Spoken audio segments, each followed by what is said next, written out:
Hello, everybody, and welcome to the Pitch Perfect podcast. We are a flesh and blood podcast that aims to educate, empower, and support the female community in flesh and blood. We are your hosts. I am Elaine, and we also have Melody here with Kia us. ora. And today we are joined by two very special people who have done fantastic work in creating resources for this community to better enjoy flesh and blood. So we have Jotrick here with us, who did a lot of work developing Talishar Online, and we also are joined by Phillip, the founder of Fabrary. So, hello guys, how are y'all? Mhm. I'm doing good. Doing good. Thanks for having us. Yeah, Yeah, it's so absolutely. nice to be here. Awesome. So Well, great to we're have you. excited to have you. Yes. So So, first, I just want to know how you guys got into TCGs, and I guess specifically how you got into Flesh and Blood. Just tell us a little bit about yourself. If you want to go first, Philip. Yeah, so this is the first TCG that I've ever played. I've never played one before. The oh, closest I got was like 10 years ago playing Netrunner, which I think a lot of people that played Netrunner have come over to play Flesh and Blood since then. But earlier this year, my really good friend here in Brooklyn introduced me to Flesh and Blood and took me to an armory in February, I think, right after Everfest came out. And I got hooked. And I've been like deeply invested ever since.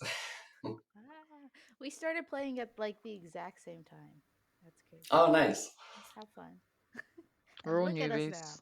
Yeah, I I started know, in right? April, I think. And what about you, Jotrick? I always was someone that was competitive, either in local sport teams or I own a lot on with online video games stuff. So I recently made the switch. I stopped playing video games and I was playing a lot of board games with my friends. And one of them was working in LGS, and they were already playing Magic, for example. And he invited me over to just play a game, and we before a game of Commander, he just pulled out the two Blitz decks from Lexi and Oldhim and just asked me if I wanted to play, and we just played it. And I, since that day, I stopped playing Magic, and I'm only playing Flesh and Blood. Yeah, That must have been a long game. You started with Oldham? yeah, but it was. I started with Lexi, and it's Oh, probably to okay. this day my only victory with Lexi against Hold'em. Oh, wow. Well done. It was the Blitz decks, the pre-con, so it helped a little bit. Yeah. Oh, So that was okay. around the same time then, February? Was that when Tales of Aria came out that you started playing? Or was that when Tales Yeah, came out? it's after it came out. It was, I Was think that it was last in year? October last year, so it's Yeah, been a little no. bit more than a year now. Yeah. That's Yeah. interesting. We all started like in the same like 4 or 5 month window playing the Mm. game. That's pretty cool. Yeah, it's pretty cool. Bunch of bunch of newbies, but also Bunch of like movies. I feel like I've been doing it, my whole life. And it's like this weird thing where it's like just feels like Fab has always been there, but it really has not even been a year yet, which is It crazy. feels so much like that. Like it's crazy. Mm. But I think it's because it's been like 14 months that I almost think about Flesh and Blood like every single day. Like it's so much into my life since I started. Like it's crazy. And when you work with the community and with platform like that and judging, like there's been just so much of it in 1 year. Have you It was guys ever? interesting how it like went from being like, oh my gosh, I'm so new, I'm so behind. All these sets came out, all these cards that I don't know. But the game's grown so much since then that it actually feels like, oh no, we're still here on the ground floor, and like people that are just getting into the game right now are Yes. still on the ground floor because it's just growing so much, right? It's wild. Right. I remember how overwhelming it felt, even just getting into TCG and like trying to understand Mm. like the TCG space and how they work, and like feeling like I was so behind on all these what sets came out and the cards, and now it's Hmm. just like that's just like common knowledge now. Also, it's Yeah. weird. I've, this is like I'm either gonna sound very crazy, and you guys are gonna be like, "What is wrong with you?" Or you're Oh, gonna relate, okay? Because I've never really talked to anyone about this except like maybe one or two people. Have you guys ever gotten to the point where you're like grinding Fab so hard, or like playing so much Fab, or like thinking about Fab so much that you're I don't know how to explain this. out with Are it, you Elaine. Come having on. dreams about flesh and blood? Like sometimes I'll be like, someone like I'll be in the middle of a conversation and my mind is in such fab mode that like someone will say something to me and I'll go to respond and my brain will be like, you don't have the resource, like you don't have like to answer that question. Like I'm like I have to respond to them, but my brain is like, you don't have the resources to answer Oh my my question. Like god. you already played all your cards. Like You go has into an that ever argument. happened? You Yeah. go in an argument with Elaine, it's like attack reaction, no, and then you just Yeah, pull a defense reaction. now like in my conversations my brain is like, okay, it's like you don't have priority right now. Like There's I'm like in like, response. Elaine, I'd like to say that no, is that no, just a me no, thing? I've not felt that No. way. Definitely grinded a No, lot, me I neither. but It has like taken over my life sometimes where I'm like, I have to go to bed and my brain is like, you don't have that cost a blue. You have an all red hand. And I'm like, oh gosh. I don't maybe that's just a me thing. I'm I sure. definitely dream about like Yes, Fabrary and features and bugs, and like my stress dreams are now like Fabrary related stress dreams, so I can relate at least in my sleeping moments. Okay, okay. Okay. and I All think right. for Anyway, then. yeah, Elaine, you're crazy. But no, I'm sure there are other people out there that feel the same way. Okay, if anyone listening relates to that, please let me know so I don't feel like a crazy If person. anyone has advice on how to It only happens when I'm like I've been playing Fab like all day. It'll happen Mm, at like the end of the day, or like if I've been like preparing for a tournament a lot and playing a lot, then it's just like every day my life is just like run by flesh and blood resources, made up resources in my head. That anyway. life resources. Yep. All right. So our first question for you guys. Uh, okay, I'll get it together. So the work that both of you have done in this space has created some really great resources for the community as a whole. And I want to talk about why you thought there was a need for these resources in community. So what was it that made you want to create an online platform for the game for Jotrick, and then for you, Philip, an online like deck building platform? If you want to take it away, Jotrick. Sure. I want to start by saying that I didn't create the platform. Yeah, I was.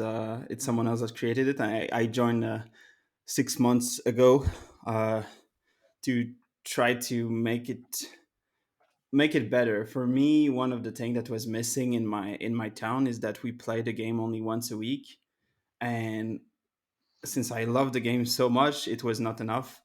We don't have many competitive player in the city, so even if I tried to meet with people outside this armory event, it was really difficult. So the only way that I managed to do that is when we managed to find what was used to be called Flesh and Blood Online and now Talishar, and I started playing, and it really gave me what I was missing to be able to play it a little bit more often, to practice a little bit more and have the an easier time to practice. I didn't like to write uh, to people to find games on tabletop simulator. mm. Uh, all the setting up and all the control and the voice chat and everything made it quite a little bit stressful and not really comfortable.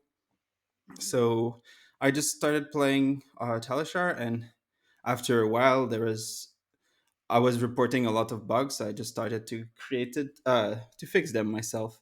Tried to bring my support for the 6 months I was working on the platform, and tried to make it what it is today. Yeah, and I think that really it was quite a need for, and it's still a need for newer player. Like if there is a new player that decide to go to an armory event, it can be stressful, but it can be challenging too.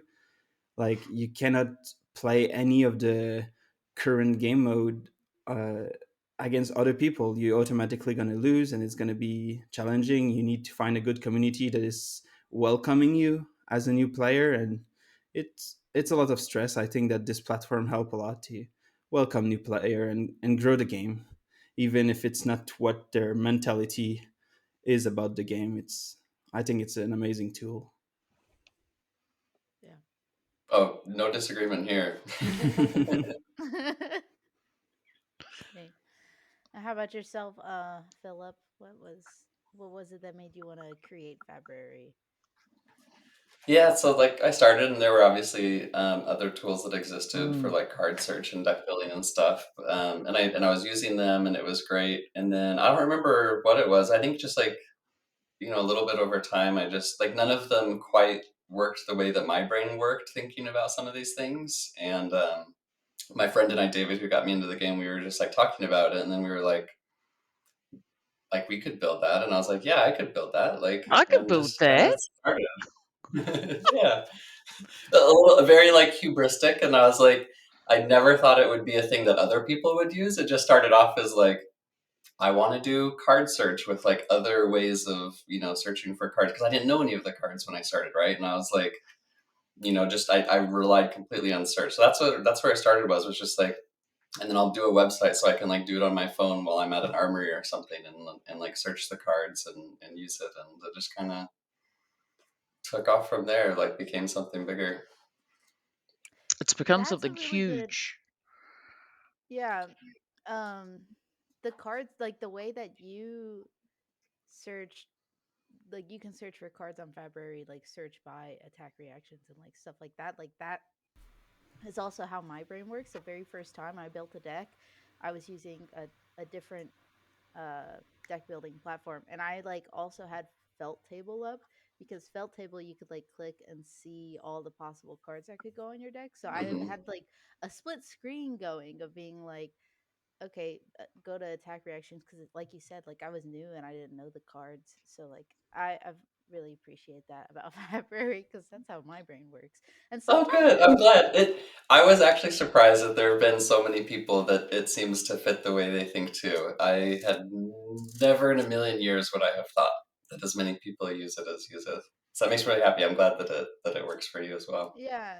And I also feel like sometimes I'm like, I know that I want like a non, like I need another non attack in this deck or like something like that, as a Briar player. So I like that I can, click and then you can see maybe there's one in there that I haven't thought about. Something Yeah. different or spicy. So pretty and very good platforms both of you have been uh, involved in bringing to this community. It's definitely ones that I use a lot, both of them.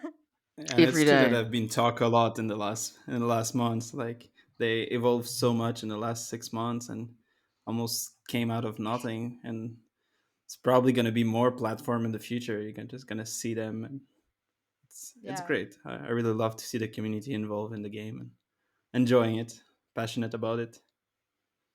yeah. I mean, and Talishar Online, like, there was a few 3-month period where I was living in a place that didn't have any armories, didn't have any people in the area that I knew that played Flesh and Blood. So it was like really, it was.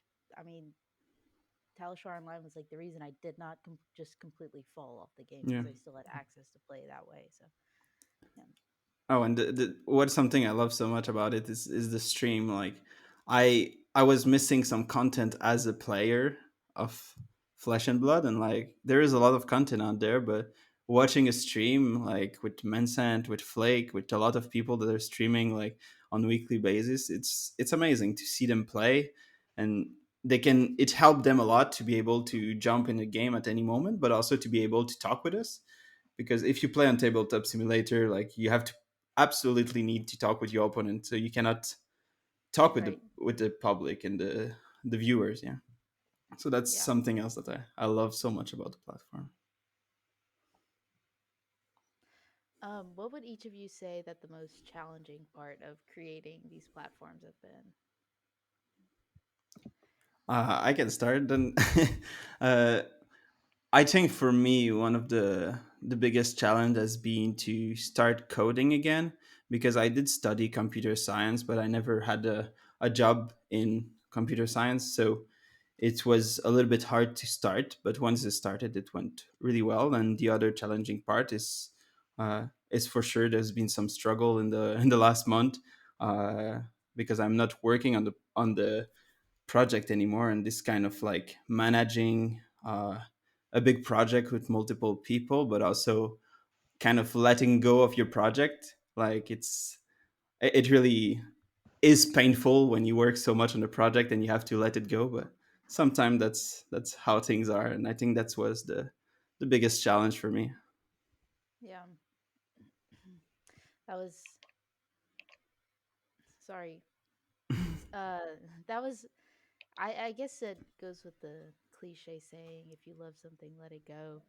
Because I know that like I didn't even really know about Flesh and Blood Online, but now Talishar Online until you became a part of it, Jotrick, and started like promoting it and stuff.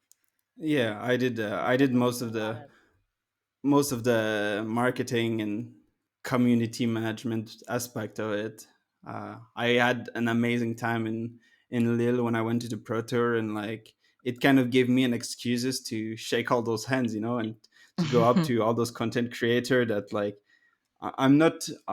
I'm a little bit introvert still. Like I wouldn't go around and just say hi to all the content creator just to say hi, but all of them that I already talk because of the platform. And for me, it was important to put a face on the website and have someone out there that can just talk to people and that you know who you're talking to. Because having just a website without any face, it's harder to relate to the people, and it's yeah. yeah, definitely. How about yourself, Philip? Oh, well, like I can think of like a series of challenges, right? The most recent challenge was spoiler season, and just like, oh my Did an goodness, I amazing really, job. I know. oh, thank you. But it was like a labor of love that almost killed me. Just like the number of hours, like people being in different time zones around the world. I remember right because it was right before Worlds, so I was on my Mm. way there, and I stayed visited with my family on the way there because it was like halfway. And I remember being up at like 3 in the morning in my parents' basement, like coding in the card information from the cards that had just Oh been my revealed, and gosh. being like, oh my gosh, I cannot wait until this is over. Like it took me out for like 2 weeks of not being able to work on the Wow. site anymore after that. It was so intense. So I So kind of that is a feel, challenge. sorry, I was going to say, I feel like you need people Sorry. in different time zones to help. Absolutely. And Jotrick was huge. Like he was always working on like the images as they would come in, right? On like the common play sets. So if like a red pitch got revealed, he would help out with like the yellow and blue. And there were a few of us that were working, but it was definitely, if we're gonna do it again, we definitely need to come up with a more effective way of using our time because it was wild. That was Yeah. wild. You did such a good job with it though. Like reveal season, having that resource was it was awesome. And Um, I mean, it was definitely one that I referred to. This is like every morning I'd wake up and you just see like all the reveals that you missed, and it's like, oh my gosh. And so I just go to Fabrary and be like, okay, here's Yes. all the cards. Like, show and me then I what don't you know if have. you noticed, but like halfway through this season, I started putting in the times of when each one was going to be shown. That Yeah. was actually for me at first because I was just like, it was so hard to keep everything straight. And so I was just like searching around, like, can I find a YouTube premiere video? Can I find someone that posted on Twitter, like, when it is that they're going to reveal the card? Like, how can I organize myself just like a little bit better and make it not so. Because I was worried about missing people. There were so many this spoiler Yes. season. I think there Yeah, were there like was. 40 more people than there were for Uprising, which already had quite a few. This spoiler season was like chaotic Hmm. too, like We had that with all the discussion. like random drops that were happening. Yeah, like the random ones that like because he was like, oh, That's right, like like a few weeks yeah, before, right? right, like the like Flake, like all these other content creators. I'm trying to think of others like as did the bow. They Mm. were just like randomly. It was like all the weapons. That's what it was. The weapons were all just like revealed. The And I Marvel was That's like, right. equipment. surprise! Hmm. Yeah, it was crazy. Very very chaotic. So I can't imagine. It was a it felt chaotic for me just as a player, as a viewer, to like keep up with everything that was coming out. I kept feeling like I was like missing reveals. So I can't imagine for Same, you. and it I was was even like, more oh, work. And it was even more work for Jotrick, I know, because like it was work to like transcribe all of the card data, but that's all I had to do. Like in addition to that, the Talishar team actually had to like make them all work, which I couldn't believe how quickly Yes. they all Yeah, got yeah, that. it was a lot of work, but it was the best work for me. The one that is the most motivating and the most entertaining was to code those cards. It helps so much to read them, learn them, and then after Mm, that you kind of know the rules a lot better than just if you just see the spoiler ones. Like there's so many keywords or just words in general that you miss on a card that you need to reread it a couple of times and implement it. It was a lot of fun, but I was really proud that we can have all the spoilers out for the launch of Dynasty. That was my goal, and we achieved it. So yeah. Jotrick, it makes so much sense that you're a level 2 judge because I don't think you could like actually program this. So, like you have to know the way everything works so well to program it to work. Yeah, that's the easier part for the level 2 for me was the ruling because I had to code all those cards. So I passed the exam and I was happy, but I failed my policy exam the first time because that's all the penalty stuff and all the this Yeah. stuff is like you can only practice an event. Like I don't give penalty at my armory going around like here's a penalty and like all that stuff. Talishar is going to start giving penalties at some like, Yeah. point. Yeah, I think RP3 on Talishar. That'd be, yeah. Someone re-rolls a scab skin, automatic penalty, right? yeah, that's really cool. So we talked a little bit about the community, and I kind of think that the what comes with the territory is, if you're helping to create or develop Talishar and Fabrary, obviously, it definitely will bring you closer to the community, right? Like you're on the pulse, you're out there. So, um, how's that impacted you guys? Like, what's that ride or that journey been like? Jotrick, you've kind of touched on it a little bit with Talishar and sort of meeting content Sure. creators and For me it's amazing. It's really something that I always loved to do, and that's why I decided to do it. Like I was super excited to get, for example, the new feature with the card backs, and to just reach out to yeah. content creator and to talk with them and talk to people. Like it's something that I've done not all my life, but I've been traveling a lot before I moved to Europe. And when I was on my travel, you meet new people like every 2 or 3 days. And I was using Couchsurfing, which is a website where people are hosting you to their place. So it's almost feel natural to me to just go around, tell my story, talk to people about what I want to do and all that stuff. It's really one of my favorite part of it. It's something that in the future, if there is a other project that I will work on, I will much prefer to be kind of a community manager and be part of the community, meeting people, than working as a developer. I think maybe I have more strength in that, or just more passion about it.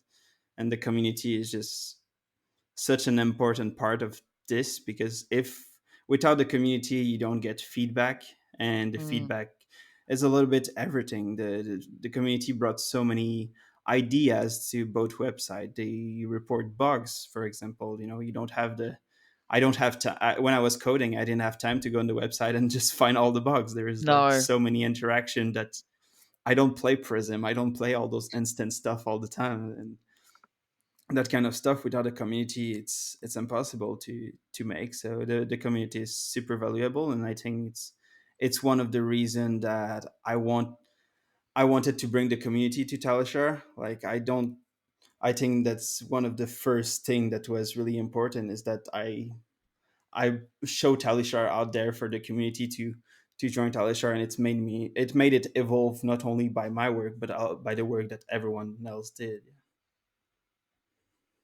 Yeah. I love hearing you talk about how if you like how much you enjoyed actually the community management side of things, and mm, how if you are to work on another project again in the future, like you'd want to be more involved in that side. Just because, I mean, a few minutes ago you were just talking about how you were like an introverted person, and so it's cool to see you have found like a community where you really enjoy going out Yeah. and meeting people. Like that's awesome. Yeah, I think if I have a reason to talk to people, I will be happy to talk. But like, if I go in the middle of the street and you ask me, "Can you talk to this person?" I will just freeze and not be able to talk to a random stranger about nothing. So it's like this weird balance. You can talk to them about flesh and blood, like that meme. Have you got a moment to talk about flesh and blood? And they've got the boxers standing at the door. Right, very smart. Yes, yes. And what about you, Philip, and the community? What are your thoughts It's around that? yeah, yeah, like what Jotrick said resonates a lot. I'm a very shy person. Oh, who's this, Jotrick? That's Lulu. That's the one that Miss Love, and just wanted to say hi. Like, I definitely get a little bit of social anxiety talking to people, tend to be a little bit more shy and introverted. And so, like Jotrick was saying, having like a reason to talk to people beyond just even flesh and blood and playing the game has been a huge help, to like help me overcome that a little bit and help me connect with people in a way that I don't think I would have otherwise. That seems to be Yeah. a general theme because that's how you're normally a bit of an introvert too, aren't you, Elaine? I'm the total opposite. I'm out there. Oh yeah, I'm a huge I'm a very big introvert. Like I've said it a million times, but people who know me outside of Fab, like have known me growing up and my family, it just kind of blows their mind that I make content that I that I have a podcast, that I am a guest on other podcasts, that I put myself out there enough to cosplay and take pictures with people and talk to people at events, like, and go to these large events alone. Like it just this that's not something I ever would have thought. If you'd have told me like a year ago that in a year I'd be doing this, I'd have been like, no way. Like that sounds like my worst nightmare. Yeah, why would I force anxiety into my life? Right, like, Yes. if they're like, you're gonna be someone like a cosplayer who, like, goes to events dressed very differently than everyone else in the room, because that draws Wait, a lot of attention to yourself, like, I'd have been had like, you "No." not done cosplay before? I just assumed that you were like a cosplayer from before and then brought it to Fab as well. No, no, not really. When I was in middle school, I did like cosplays at anime conventions, but like just for fun, like with groups of people, but like never on my own. And I really loved Halloween. Like I've been a seamstress my whole life and like an artist, so I've always liked creating things, like making my Halloween costumes. But no, I never did cosplay until Fab. New Jersey was my first time doing cosplay, and I remember walking to the venue like in my full Icelander cosplay and just being like, I don't think I want to walk into this building right now. Like I stood outside for a little bit and like had to work up the courage to like go inside dressed the way I was dressed, because I was like, everyone's just gonna be like, no one else in this building is gonna be walking around in a wig and a blue dress with a face full of white icy makeup, unless there was another Icelander cosplay, which there wasn't. But I was like, yeah, no, that was a very scary thing for me. And now since then, it's something I love. And I will say that my next time doing it was in Las Vegas, and I got a lot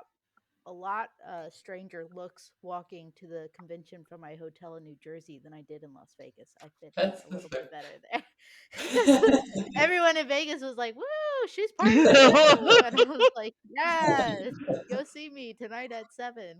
So, but yeah, I, no, I think it's great. I think the community, the culture of our game is, how you guys have described how it sort of brought you out of your shells is a testament to the community and the culture, and it's a community built culture. I think. I mean, I strongly believe it starts with James White and it filters down. It's not a faceless organization with a CEO that doesn't care and doesn't connect with people, and then it comes down to the community. I think it's great that you guys feel that you can, you know, now connect up with people, brought you out of your shells. Um, yeah, the question that I was actually supposed to And ask was about feedback, but really interested about the whole community side of things. Sorry, you're going to say something, Philip. oh no, I was just gonna say like, and y'all are big inspirations for me and how like you've created this community in Flesh and Blood as well, especially one that's so like focused on inclusivity and welcoming people and making sure that everyone has a space. Like obviously building a deck builder, like there's limits to like how much you can move the needle on that for the whole community, but it's definitely been you've given me a lot of things to think about, and like I really admire and appreciate everything that y'all do to like I feel like I'm just like continuing what you and other people have already started, and like trying to play my part and fitting in with that and making sure that Flesh and Blood stays that, because it is like as it keeps growing, I think all of us want it to keep that aspect of it, right? That's like a special aspect of it that we find here that so many people are drawn to and stay because of. Yeah, I Yes. think, like you said, as it keeps growing, like I feel like Melody and I are very aware of the fact that like if a new player joins Flesh and Blood, they type in like Flesh and Blood content into YouTube, like our stuff could come up, and so it's like we want to be very vocal about the kind of community that we have here in Flesh and Blood and the kind of community we want to like maintain in Flesh and Blood, and like for you too, Philip. My yeah, this kind of leads into like my next question is like if you look up, you know, deck building for Flesh and Blood, like Fabrary could be one that comes up. And like for me personally, Fabrary has become so much more than just like a deck building like platform. But you know, I feel like we started playing the game at the same time, so I have been able to see it grow since the beginning. Like Fabrary, so Mhm. we already talked about all the work you did during reveal season to keep everyone up to date with when cards were releasing and cards that had released. You recently you've done a lot of work promoting the new Clash format that Ethan Mm. Mansant has created, with the league for that and everything. You also like I was just looking through it the other day, and you have so many more resources out there than I even noticed. Like you have the whole like, oh, all your answers and questions about Fabs, and it's like, what hero should you play? And it's like, well, here's a link to a few articles like on how you should maybe pick that if you're new to the game. Like, oh, and it's like if you're new here, here's like you had like the Rainbow Foil Discord and like other Discord No. communities to join, and you had us on there as content creators and other content creators to check out. It's just really cool to see how this deck building platform has grown to like so much more to promote the community. So I was wondering if that's like a vision that you had when you started Fabrary, or if it's something that has kind of just snowballed and evolved. Yeah, definitely. One, I'm so glad that you like that, and the rainbow foils Discord. I was so happy with how I got that little like rainbow coloring thing. Oh, It's that so made me. That was cool. like one of my happier things of like figuring out how to do. No, like I had no thought of doing that at first. Like I said, I just started. I knew card search, and then when that sort of like was working out, I was like, okay, well then like deck building makes sense as like a next step, and then collection management is like a big missing piece right now. That definitely makes sense. But everything else was kind of just like I would. So again, I didn't play TCGs before, and so when Uprising was coming out, excuse me, sorry, they started. They had like the pages showing like Icelander and some of her new cards, and I Yeah. was like, oh my gosh, like I want to stay up to date with the new cards and like think through like what kind of decks I would want to build, all of that, and I couldn't find like one single space with all of it. So I was like, I'd really like that, so I'll just build like the spoilers page, and then started adding in like the schedule of when people would do it. Because again, I was like, as a player of the game, that's what I wanted, and it didn't exist. And then like Clash was similar. I think I might have reached out to Ethan, or he reached out to me. I think maybe I reached out to him and just offered like, hey, happy to put it on the site, so that there's somewhere you can point people to. Yeah, and then like the welcome page, I was just like, oh, there's so many people coming in. Professor did this video, lots of new players. Like, where are they going to go? Where are they going to get their questions answered? I see like the same questions on Twitter, the same things in Mm. like the Discord. So it's just kind of like it was very reactive to like me feeling like there was something missing, and then just like doing my best to try to like give that back to the community, right? So it Yeah. sort of like takes away from my time on the main things, but I think I'm like happy to do it because I feel like it's like just like a net positive for the whole community, or at least that's what I hope it is. I I definitely sure think feel it like is. that. 100%. Yeah, Yeah. I love it. Except I feel like every week there's something new on February. I'm like, oh, because I'm on I there know every me single too. day. Every single day. After work, I'm just on there. I'm looking at my results and I'm clicking around and like, is this a? It's not full time for you, right? Like you've got a full time job. Absolutely not. I have a full-time job. This has felt like a full-time job at times, a full-time job that pays nothing, but but I do my best. I know that I was going a lot faster at the beginning. I've definitely slowed down as I'm trying to find like a more sustainable, Mm, balance of time. But like I'm trying. I'm still very excited and motivated. So I'm happy that people are using the new stuff too. Yeah, I think that most content creators or just creators in the space would agree that what they do feels like a full-time job at times. Like even just fab in general feels like a full-time job at times, like between uh Pitch Perfect and like if Melody and I miss a week, like we have a lot of stuff we're working on behind the scenes and like stuff we're planning for the future, and then also just like armories and just Fabrary life. consumes as much as my life as my full time job. Do Okay, y'all find it hard? Sometimes I've noticed that like my time for playing Fab and my time for like working on Fabrary come from the same bucket of time, and it's sometimes it feels like I have to choose between one or the other. Do y'all ever feel that like you're having to decide between like do I work on my thing I'm passionate about or do I play the game that I'm passionate about? yeah, definitely. Also with like cosplay takes a lot of time too. Mm, So it's kind of funny because when Melody and I are like, "Hey, when can we meet this week?" We'll be like, "Oh, let's meet on Tuesday." And one of us is like, "Oh, that's my armory night. Like, can we meet on Wednesday?" And so it's like we're like it's like every night if I'm not meeting with Melody this night it's because I'm playing an armory, right? So or like because I need to work on a cosplay thing. So it's like every single night it just kind of alternates between like doing stuff for Pitch Perfect, doing stuff for like cosplay and then also just playing. It's a lot to juggle. And sometimes it does cut in like if there's only one time we can record it's like, "Hey, I'll just miss armory this week."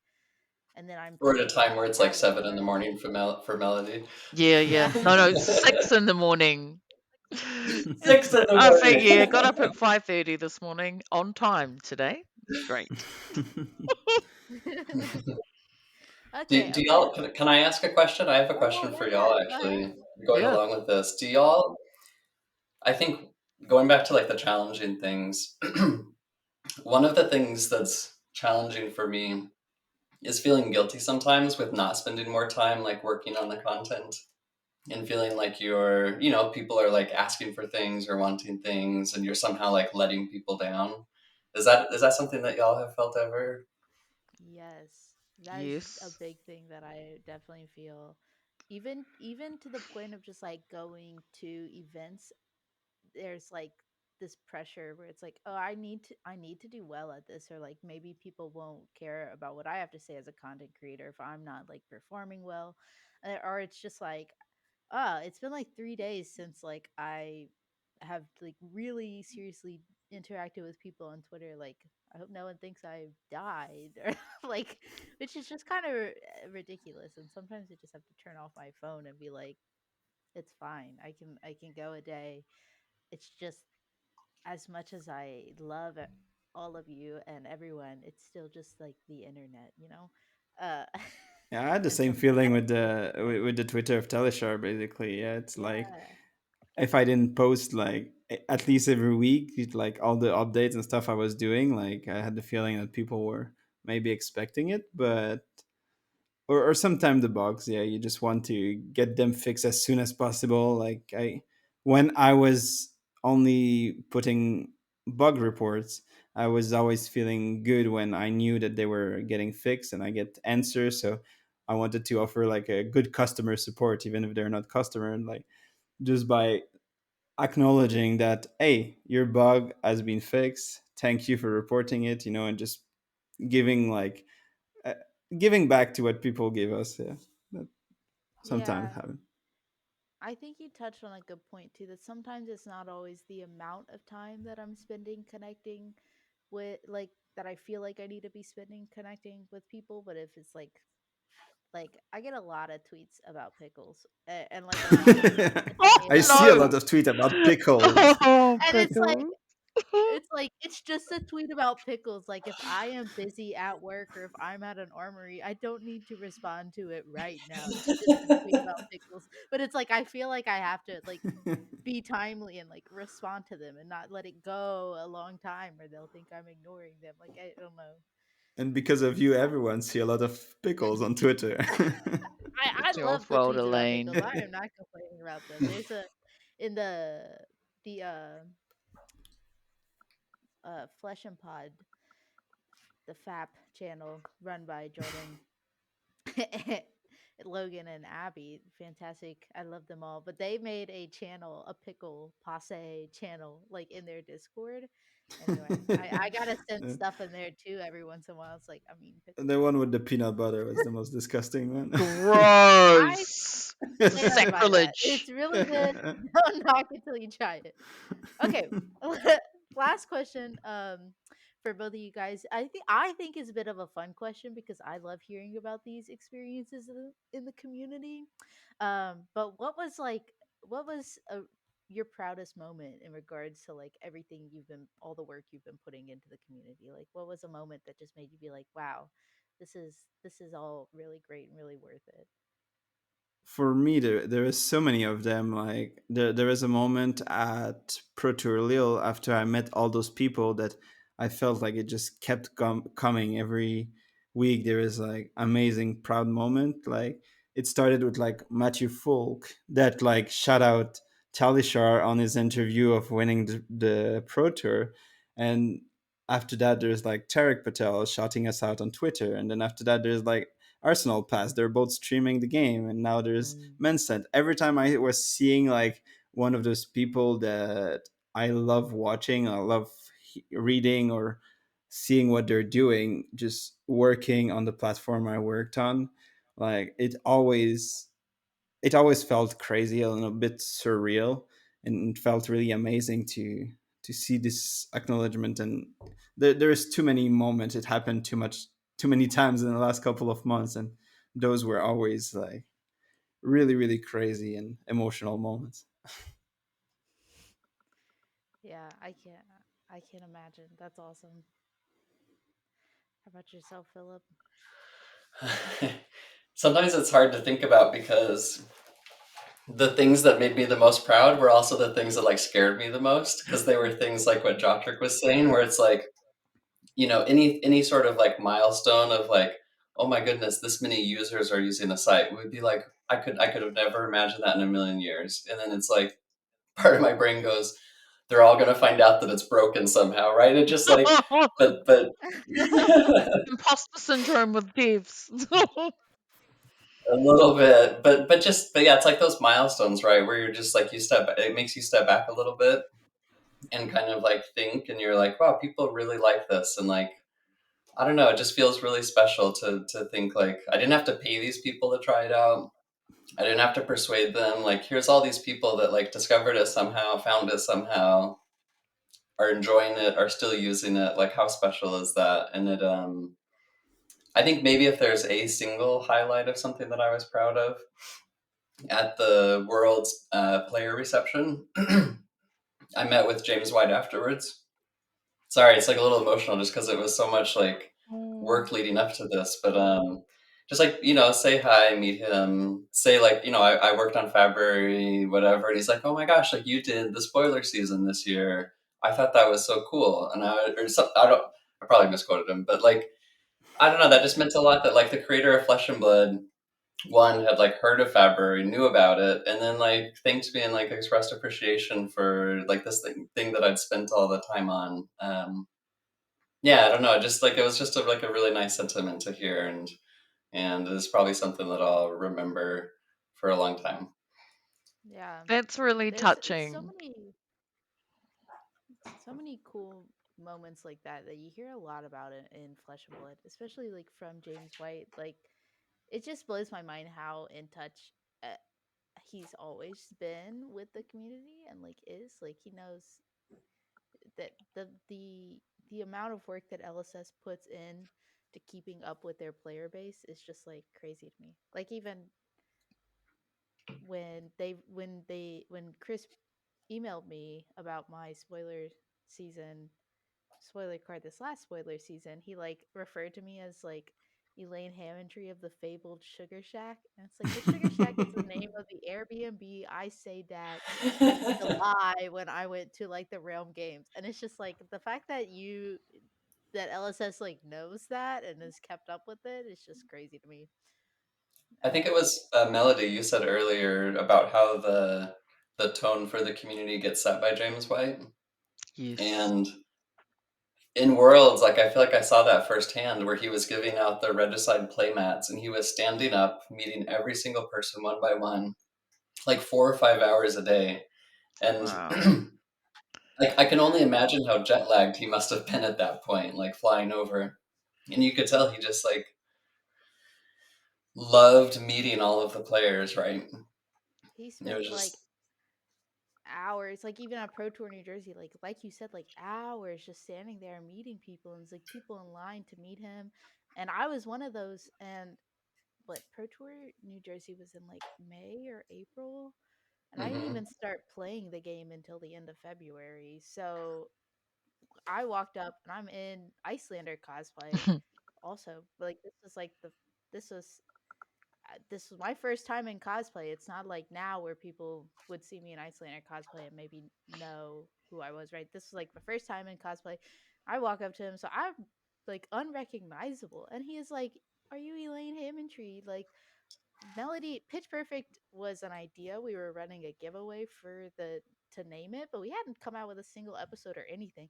And he was like, "I am so excited for your new podcast coming out with Melody. Like, I think that's a really important thing that you guys are doing in the community." And I was just like stunned. Like, I was like, "What the heck?" Like what? Like, how do you know who I am? I've been in this community for like 2 months at this point, and it was just like crazy that it's like you guys pay so much attention to everything Mm. going on. And he gave that like much attention to every person in line, right? It wasn't like a just a really cool thing. It was a really cool thing that happened to me, but it was like everyone I felt like felt that like known and seen by James White, where he was just giving so much of his time and attention to everyone he met. Just Yeah. It was like phenomenal. super genuine. It wasn't like forced and Mm. it wasn't Yeah, like the fans talking his ear off. It was like him talking the fans' ears off because he was just yeah. like so excited to talk to everyone. I had like painted these shoes, and he was like, he was like, "Can I take pictures of your shoes? Like, so I can send them to my art director because they're really cool." And I was like, "Yeah, like you don't say no to James White, right?" Like, yes. And so I have like pictures of him.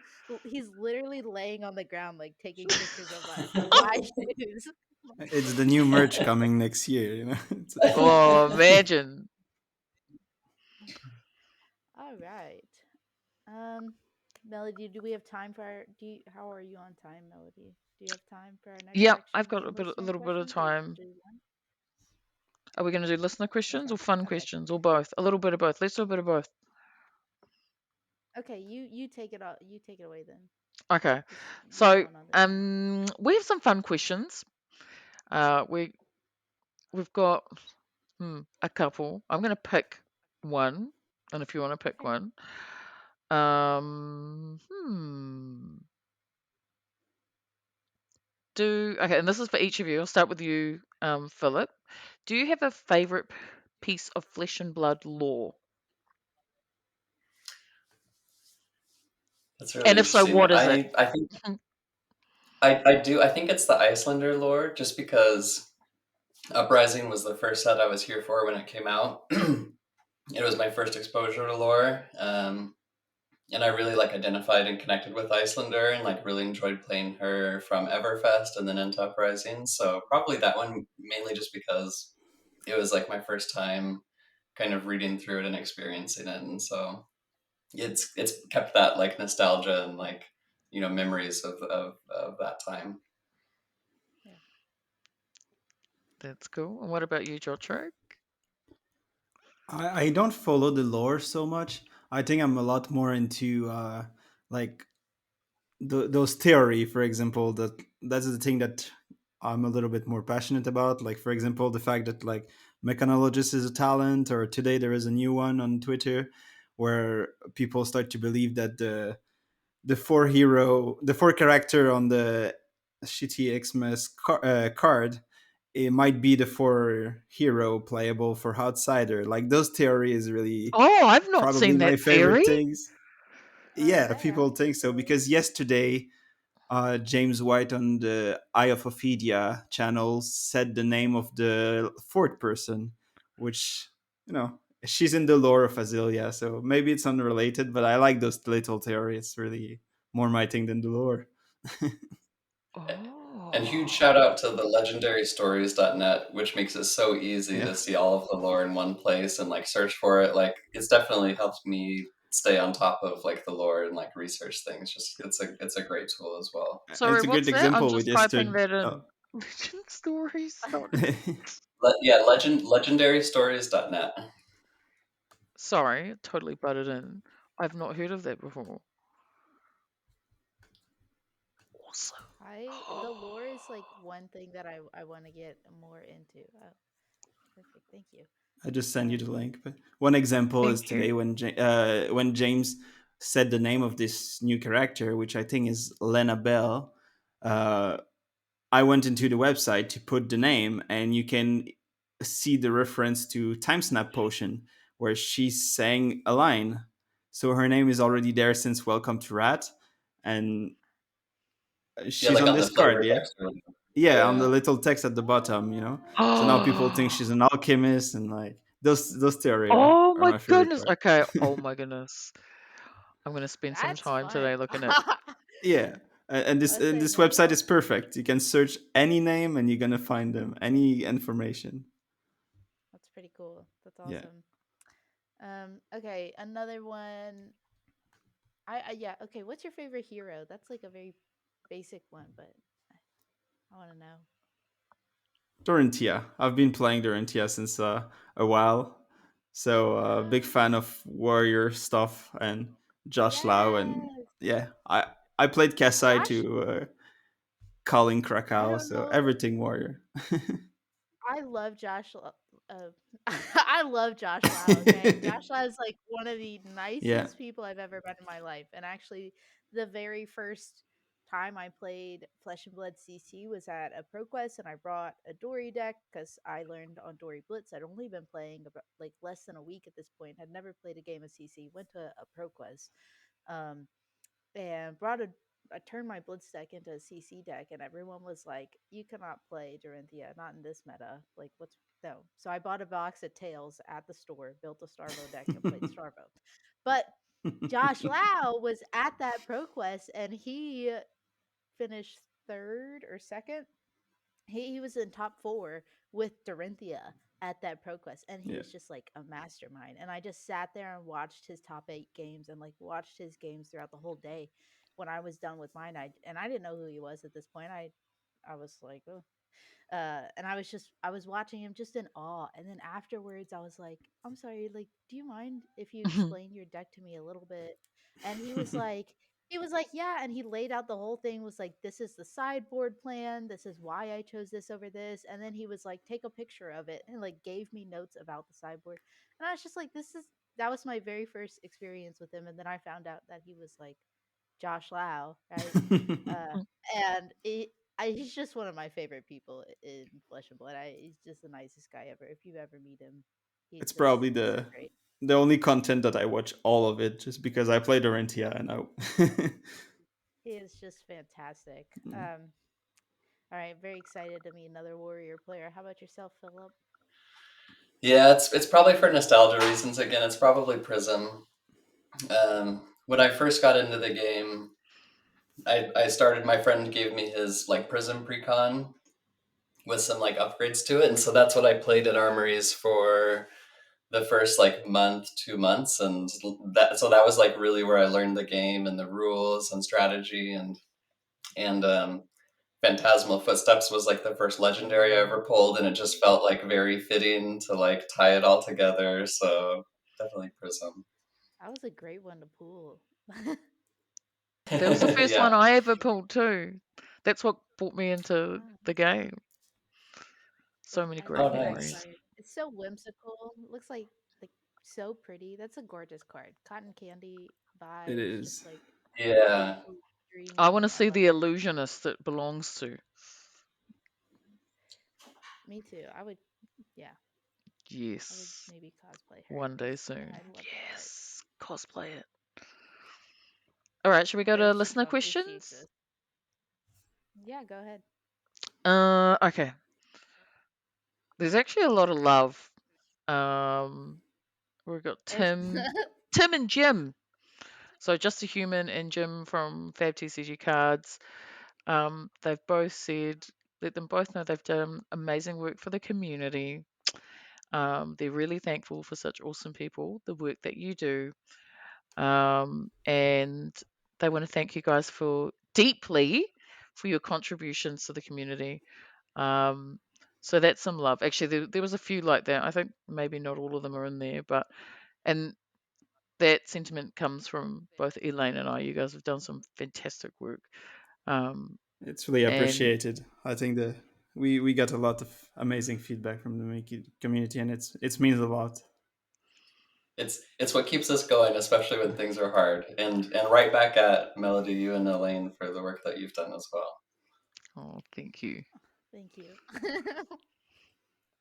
Can't make me cry on my own podcast. There's one more question in here, and this is from Pat. Um, oh, I'm not asking that. Well, You that's for can. I another don't day. mind. Oh, okay. I But this is not just from have Pat. no This is from problem a with it. few people. And if you're okay to share it, what's the happens with you and Talishar? You're no longer with them, is that right? Yes, exactly. I mean, you can find my tweet, my pinned tweet on top of my profile on Twitter that has a little bit more information. But yeah, basically, I won't spill everything because there's still a No. little bit too much emotion inside me to be able to properly say that. But I am not working on the project. I think it's been 2 weeks now. There is some disagreement, and uh, I wanted to manage it a different way than how it is, and unfortunately, had to stop. That's why earlier I talked a little bit about still looking for a new project. Mm. I got a lot of new uh, project that came my way and some ideas that people have. So I'm sure somewhere in 2023 you're gonna find me on another project or working on something else still related to Flesh and Blood. But yeah, for now there's none of that. Yeah, Whatever project it is, they're going to be so lucky to have you. Yes, yeah, they Thank you. are. absolutely. Wish you all the best. Yes. Um, Pat Smash from the Combat Chain also had a question for you, Philip. He says, "Love Fabrary, and FabDB. How much do you and Kai talk and/or collaborate to make sure there's room for both of you, or has there been any talk of consolidation?" It's an Yeah, interesting that's a good question. question.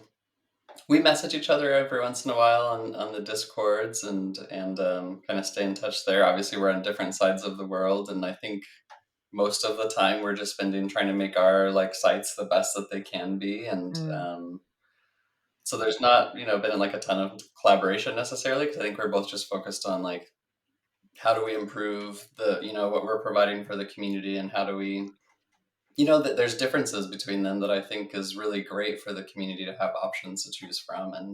Yeah, And I think having multiple sites that are being worked on and updated and like everyone benefits from that. So I'm really glad that there's multiple tools that can fill like similar needs, and it's not just like FabDB and Fabrary, right? There's also like Fabric and Spellvoid and all sorts of tools that like either fill different niches. There's like overlap with all of them, but at the end of the day, like I think it's like as Fab is growing, it's really exciting to see like this ecosystem growing as well of all of these tools. And I love how like Talishar has been at the center of it for a long time with all the integrations that it has with all these things. And I think that's really exciting. I hope that stays, the sense of like we're all building our different tools, but we all like collaborate with each other, work with each other, and like I think everyone benefits from our tools working well together, and making it like as seamless as possible for people in the community.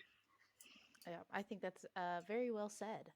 Mm. Um, the last one was from Polly, and he said, "What is the best class and why is it Guardian?" Except Yoji, he only had one job. But what is your favorite class in your opinion? What's the best class? I wouldn't say Guardian. Sorry, Polly. No, neither would I. Yeah, I don't. But it's not. It's the question's I not for us. Right.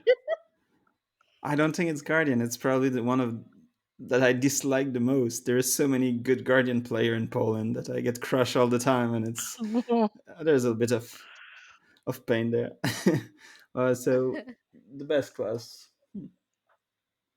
I want to say Warrior. It has to be Warrior, Yeah. even if they don't win as Yes. much.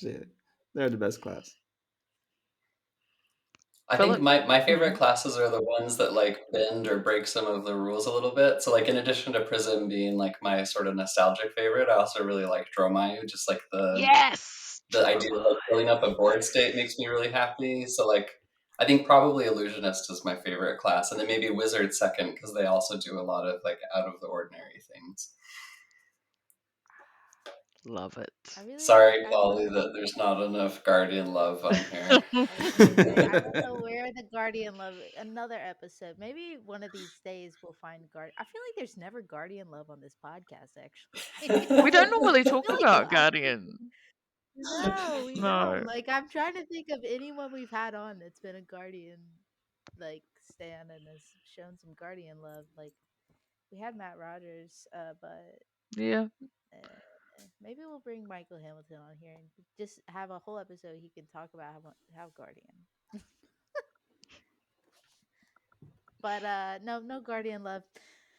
I think that that is all the listener questions we had today. So we're gonna go ahead and wrap things up. There is one question that we ask all of our guests on the podcast, and it's just a general question, just to say, is there anything more that you think Melody and I could be doing with this podcast? Any topics or content that we're not we're not putting out, we're not covering up that you would like to see on Pitch Perfect? I think you should. You're doing an amazing job, and you should just keep picking up people that stand out in the community and give them a platform to speak. For me, for example, I'm not a content creator, but it means so much. Like to have me there, like as the person that was developing Talishar, but even doesn't do it anymore. It's meant a lot, and I think it's amazing that you give people like me a chance, and I think that's something that I will be happy to see for sure. Thank you. Oh Yeah, yeah, I definitely. second that sentiment. There's so many firsts with all of this. I never in a million years thought I would ever be on a podcast. Hopefully, I haven't been like too nervous and like bombed No. this for y'all. You've done great. Like I love. I don't have as much time as I would want for staying on top of like all of the content, but Pitch Perfect's one that I try to watch every week. While I'm like playing, organizing cards or whatever, and I love Oh, all of the different people from all different parts of the community that you bring on. Like it's so fun to hear from both of you, but then also just like every single week knowing that there's going to be interesting people to listen to and different perspectives that they share. And I just so don't ever stop doing that. Oh, thank you. thank you. That's so That means a sweet. lot. Really appreciate that. Yes. We try to bring on different people, maybe people you wouldn't have seen in other like on other podcasts, or even if you would have seen them, we try and talk to them about a different perspective of of gaming and the game in general. So I really appreciate that. So do I. But yeah. Thank you. Thank you. Thanks, guys. Group hug. Yeah, Oh, group hug. Oh. Um, shall I wrap it up? yeah, go ahead. All right, cool. So we want to thank you both so much for being on our show today. It's been awesome having you both. Um, now's the time where you get to plug yourself. So if there are social channels or websites, um, please let the community know this is your opportunity to do it. We'll also drop links into our show for anybody that wants to click. So we'll start with you, Jotrick. Sorry. No problem. You can find me on Twitter mostly at PVT Void, and I'm also on Discord.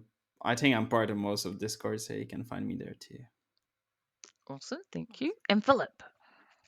Yeah, you can find me on Fabrary, not February. Google's going to try to autocomplete you to February. It's Fabrary. And then Twitter, the Fabrary. And then there's a Fabrary Discord as well.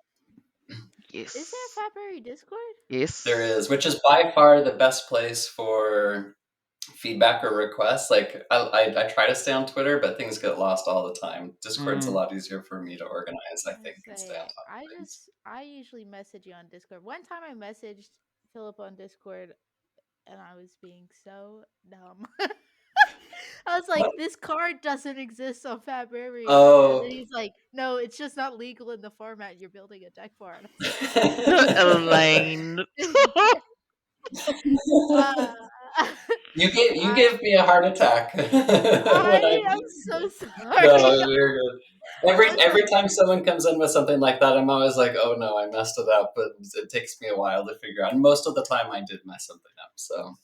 no, I'm so sorry. I was like, I could not believe that. Anyway, I'm gonna join the Fabrary Discord right after we hang up this call. I did not know that there was one, but we will link everything for our listeners regarding you guys in the description, the show notes. So yeah, until next Awesome. time, we'll all meet up in the flesh and blood eventually. Maybe at the At calling. World But thank in US. Oh, okay, world's fine. Oh, maybe the The calling in call New the Zealand. calling is very close though, right? It's in February, so you need lots of yeah, it's a time to little save But money. but it's a really little far. soon. Maybe we'll have a European world so that I'll have saved enough money and I'll be time there off for sure. uh, to go to. 'Cause that'd be fun. But yeah, this Awesome. was great. Thank you guys for coming on and Thank talking you. to us. Really enjoyed it. Until next time. Bye. Thank you.